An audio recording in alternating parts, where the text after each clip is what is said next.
இயக்குனர் பாரஞ்சித் சமூக நீதியினை தனது திரைப்படங்களினூடாக வெளிக்காட்டுபவர். சியான் விக்ரம் உடலை வருத்தி அக்கதாபாத்திரமாகவே மாறுபவர். இவர்கள் இருவரும் இணைந்துள்ள படம் தங்களா.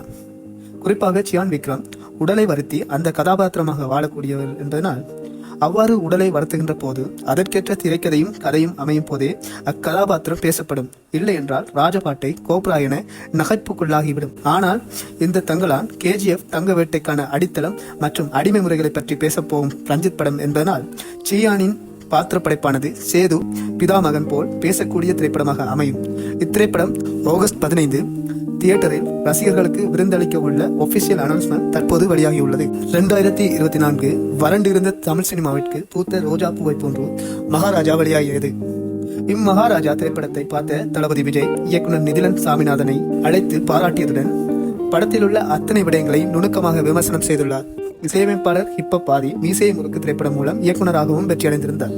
இவ்வருடம் வெளிவந்த PT மக்களிடம் வரவேற்பினை பெற்றிருந்த நிலையில் இவரே இயக்கி தயாரித்து நடிக்கும் புதிய திரைப்படத்தின் ஃபர்ஸ்ட் லுக் போஸ்டர் வெளியாகியுள்ளது. துப்பாக்கிகள், பீரங்கிகள், குண்டு வெடிப்புகள் ஆதியின் தலையில் நிகழ கடைசி உலகப் போர் என தலைப்பிடப்பட்டுள்ளது. இன்று இத்திரைப்படத்தின் கிளிம்ஸும் வெளியாக உள்ளது. இசையமைப்பாளர் ஹிப்பப் ஆதி மீசை முறுக்கு திரைப்படம் மூலம் இயக்குனராகவும் வெற்றியடைந்திருந்தார். இவ்வருடம் வெளிவந்த PT மக்களிடம் வரவேற்பினை பெற்றிருந்த நிலையில் இவரே இயக்கி தயாரித்து நடிக்கும் புதிய திரைப்படத்தின் ஃபர்ஸ்ட் லுக் போஸ்டர் வெளியாகியுள்ளது. துப்பாக்கிகள், பீரங்கிகள், குண்டு வெடிப்புகள் ஆதியின் தலையில் நிகழ கடைசி உலகப் போர் என தலைப்பிடப்பட்டுள்ளது. சூர்யா ரசிகர்களுக்கு இனிப்பான செய்தி என்னவென்றால் எதிர்வரும் 23ஆம் தேதி சூர்யா பிறந்த தினத்தை முன்னிட்டு 2 அப்டேட்ஸ் வெளியாகியுள்ளது.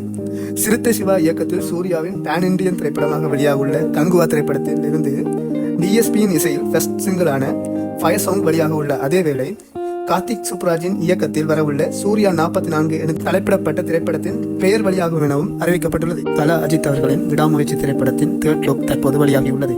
நீண்ட காலமாக அஜித்குமார் அவர்களை எவ்வாறு பார்க்க விரும்பினமோ அதனை கொண்டு வந்தமைக்காக இயக்குனர் மகள் திருமணியை பாராட்டலாம். பூவெல்லாம் கேட்டுப்பார் திரைப்படத்தில் வரும் அஜித் நினைவுக்கு வருவது தவிர்க்க முடியாதுள்ளது. பிளாஷ்பேக்கில் வரும் ஒரு சீனாக இது இருக்கலாம் என எதிர்பார்க்கப்படுகின்றது. ஏற்கனவே வந்த 2 லுக் போஸ்டர்களும் ரசிகர்களை கவராது போனமையினால் அதனை கருத்தில் கொண்டு இத்தேர்ட் லுக் வெளியிடப்பட்டுள்ளது எனலாம். த்ரிஷாவுடன் இணைந்து வெளியிடப்பட்டுள்ள இத்தேர்ட் லுக் ஆனது அஜித் அந்த கியூட்டான புன்னகை 90s கிட்ஸ்க்கு ஃபேவரட்டான அஜித்தை நினைவுபடுத்துகின்றது.